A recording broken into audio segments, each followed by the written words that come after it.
I'm 98% sure we are live. Okay, so should I? Yes?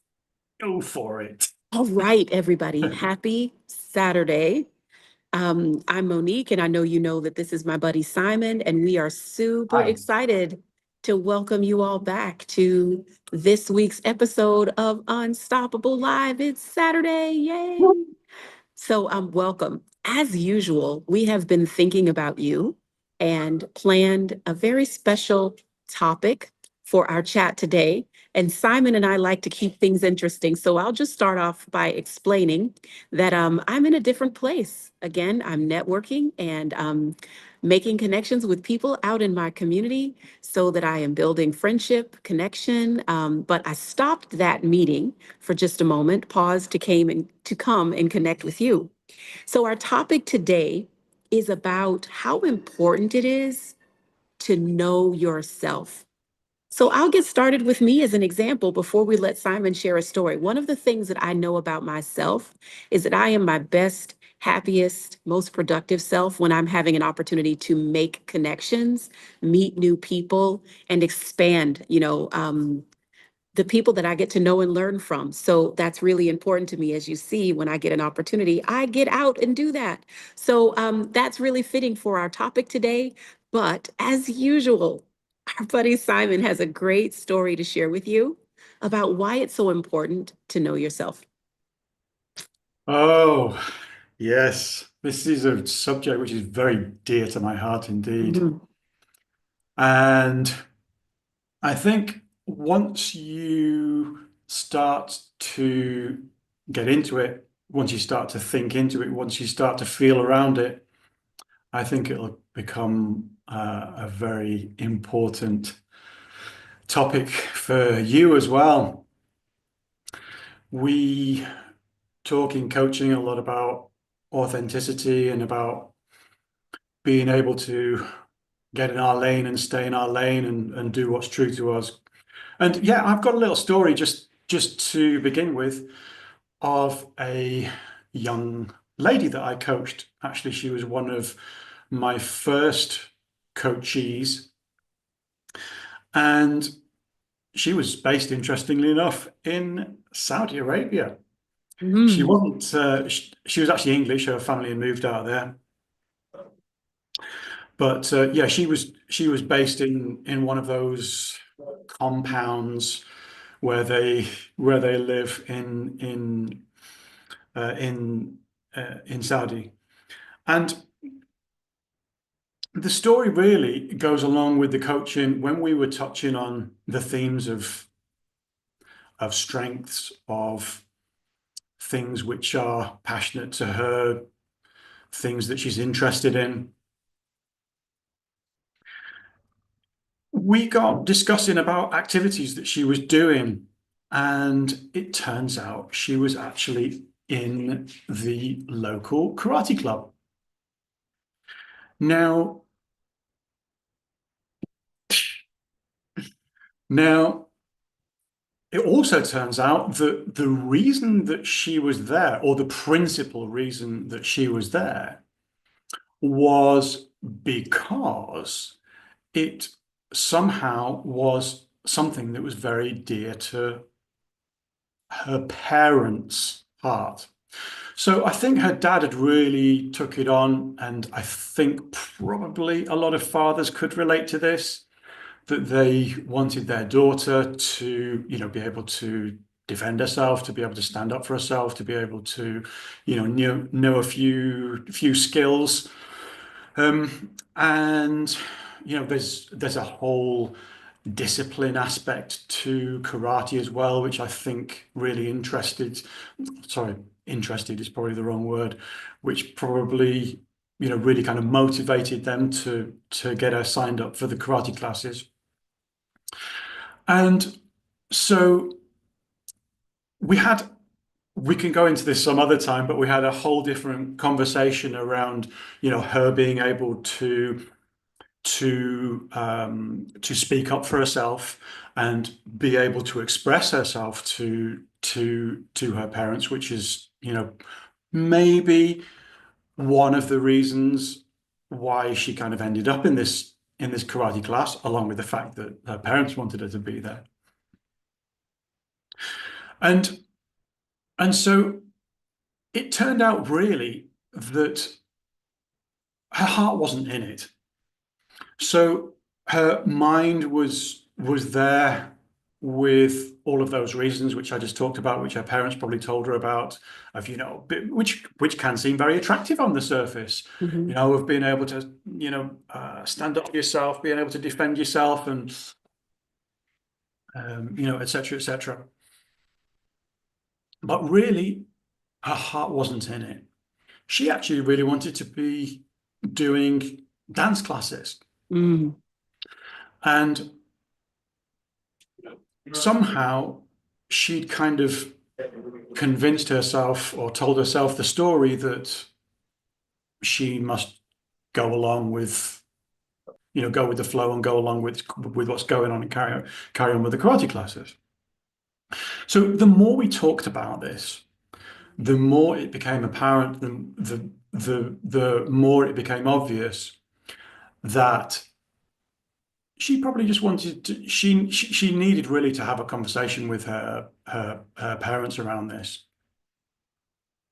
because as we'll go into, when we do things in our lives, it's very important for our heart and our minds to be aligned in what we're doing, for the fundamental and simple reason in that it's true to us. It's true to who we are and what we believe and the kind of person that we want to be. And through doing things which align with our heart and our mind, we actually come to a place of leading a more joyful life, leading a more fulfilled life.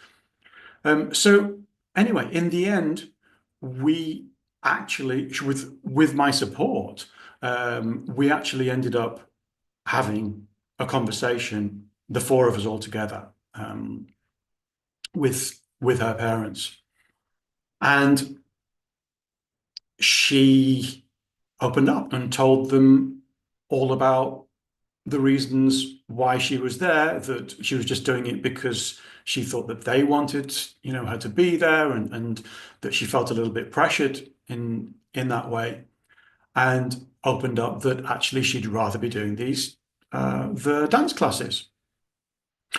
Um, it was good to come to a discussion with her parents with another option, because simply going along and saying, I don't like karate, I'm doing it because you're making me do it, oh, I don't want to do it, often it can have a bit of an adverse effect, because unless you actually have an alternative idea or something to replace it with, so they go, okay, well, you don't like that, your heart and mind aren't aligned in that thing that you want to do, okay, so what do you want to do?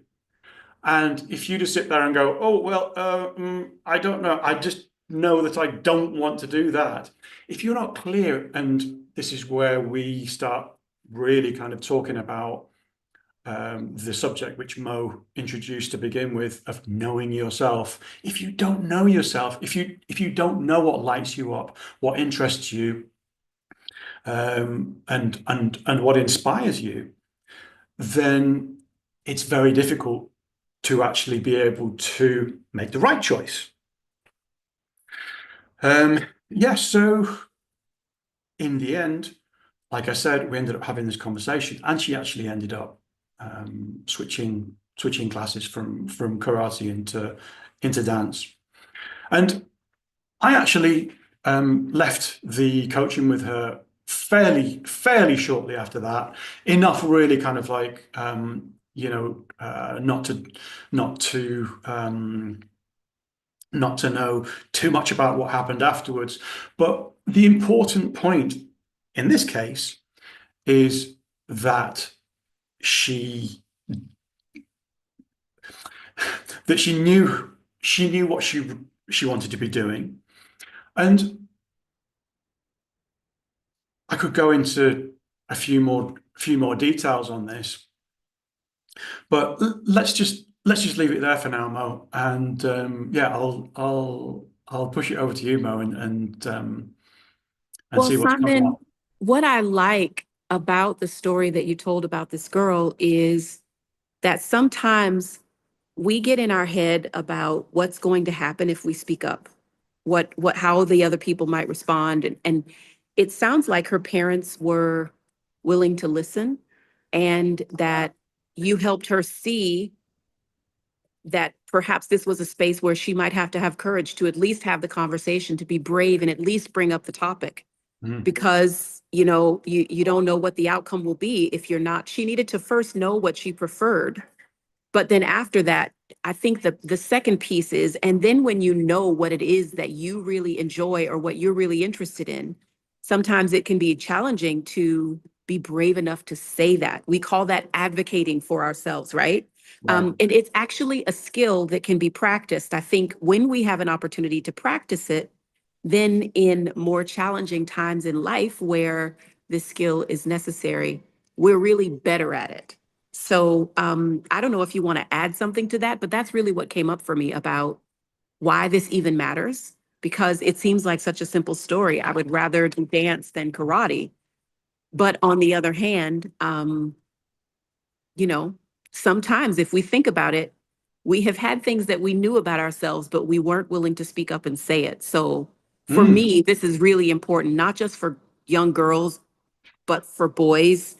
I mean, everybody, we have these things happen. Yeah, yeah. And I'd add a little aspect to that as well, in that sometimes even doing it in the first place, okay, so we might not even have parents who push us to go and do something that perhaps we don't even want to do. But even to actually try something out in the first place can take a tremendous amount of courage. Yeah. We might know that we want to be going to a karate class or a dance class, for example, but the courage might come from might be needed, might be required in actually just stepping and trying it out. Yeah. And what came to me then when we're talking about this as well is that quite often it's we shouldn't be too how can I put it? We shouldn't be too nervous about making decisions Hmm. because we'll find out anyway. You Yeah. might sit there thinking, oh, not having done either, you might going, oh, karate, or I don't know, or dance, oh, well, my friends are in karate. I don't know anybody in dance, and your mind might start like bending it all around, all over the place, and you might just end up doing neither. So don't be worried. I think another message which comes out of this is that don't be worried about making a decision because even if you make the wrong one, quite often we only actually find out that we don't like something when we've actually tried it. Right. And we might think like it's a good idea in our heads, but once we get there, it's kind of like, you know, it's it's not really lighting me. I'm not really that into it. I mean, you need to give it a good go, obviously, to really understand that, but not to be nervous about making that first decision, even in the first place. But yeah, a very important aspect as well that you brought up there, Mo, is definitely that about um, having the courage to speak up for yourself. It's something I'm sure we'll go into in future episodes. Yeah, I agree. Um, so I've got this idea, Simon, that I think we've just made the point that it can be really helpful. Let me just clear my throat. We just made the point that it can be really helpful when we give ourselves an opportunity to practice this first being aware of who we are and what we're really about, but also the practice of being brave to figure that out, right? Like to try something new or to speak up when perhaps a thing that we're doing, maybe all of our friends are doing something and it's not what we really enjoy. There's Mm. another time. So, in order for everybody to get better and better and be unstoppable about knowing themselves and all the different ways we could apply this, I would love to give our friends a challenge. What do you think? Yeah, let's do it. Okay, I love a so challenge. I love a good challenge. love a good challenge. And I think we're becoming challenge junkies because we've got a new Yeah, I think challenge we every week. are. So for this week's inspiration station, here's what I've cooked up. I've got a visual right here, which I hope everybody can see. Let me just Oh, yeah. put it on the center of the camera here. So this is going to be an exercise where you're making a map about yourself. We're calling it a me map. And what I want you to do in this first circle is think about things that you're interested in. Okay, so instead of the word interest, you're going to write things that you like to do or would like to do, or things that are maybe you're like, I'm curious about that. Then in this next circle on this side, I want you to list things that you're really good at, or maybe even a little good at, and you might want to be better. Okay, so these are the things that you call your strengths. Maybe you could also put in here talents. Maybe it's something that you don't even understand why, but you're just really good at it. Like some kids are just naturally good at spelling or math or physical activity. So you can list your strengths in here. And then I want you to put your dreams or fantasies. Okay. So these are the outlandish things that you're not even sure whether they're possible. But man, it would be so cool if you could do this. Some kids want to be a millionaire, for instance. So, whatever it is that you would dream of, you put it right here. And I don't know, but we've seen this for the majority of us who go to certain types of schools. We're accustomed to this thing. It's called a Venn diagram where the three circles overlap. Sometimes when you do an exercise like this, you can start to notice patterns. Perhaps some of your interests are very similar to strengths that you have. You might even have a dream that is connected to one of your interests and one of your strengths. And there's no right or wrong way. Like Simon has already said, we want to encourage you to take the challenge of making a me map, starting the practice of first thinking about yourself. What are your interests? What are your strengths? And what are your desires? What do you dream of? Okay. As you get to know that, then the second part of the challenge, big challenge, just make the map. Add to the map as you learn about yourself. And I would encourage you to maybe look at your map occasionally and say, hey, this is something I'm interested in, but actually I've never tried it. Here's a good example. Sometimes we're offered an opportunity to participate in new activities at school, like maybe there's a club and you see people seeming to have a lot of fun there, but you're not sure whether you'd be good at it. Give it a try if it's a genuine interest of yours. And as usual, tell us about it on the Inspiration Station. We would love to see your maps. If I can do it, you can do it. We would love to see your maps, and we would love to hear if you would like to share or write about maybe how you apply this. What is it that you learn about yourself as a result of this challenge? Simon, do you think that's pretty cool or what? Yeah, that's very powerful. Yeah, that's really cool. And I think another important point, which I think I touched on a little bit before, was to understand that, this is just a work in progress. Mhm. These aren't fixed things which are just in those, or your strengths or your dreams or what was the other one? Just hold it up again. Oh, I changed the page. 1 second. Here Did we you? go. Interests. Your interests, your strengths, and your dreams. Yeah. So my point is that things that you write down there, they aren't fixed. No. These can change throughout different phases in our lives. And much in the same way as the young lady that I coached, the story that I came up with before, we can move through different interests, and we can understand different strengths can come to light of different things which we might be trying, things which we kind of never really known about ourselves before, but we discover through actually trying new things. So yeah, like Mo said, don't be nervous about getting it wrong. There's no right or wrong answers at all in this.